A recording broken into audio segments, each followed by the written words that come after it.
This is not the story of limits. It is the story of renewal. It's the sun captured to power futures. This is the return on light. Clean energy illuminating possibility and growth. It's the water flowing where scarcity once ruled. This is the return on life, the essence of renewal, survival, and hope. It's the ocean restored as both ecosystem and economy. This is the return on blue, heritage, horizon, and the heartbeat of prosperity. It's the waste reborn as new industry and new dignity. This is the return on second chances, transformation that creates purpose and opportunity. Because when we invest in the planet, we invest in people.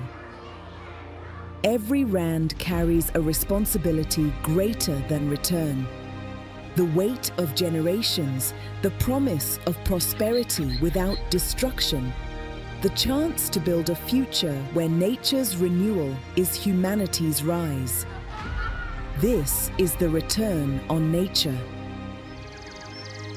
And every time it happens, there is a return on humanity. This is where futures cross paths, where capital meets courage, where returns ripple far beyond profit. The return we believe in. The return that endures.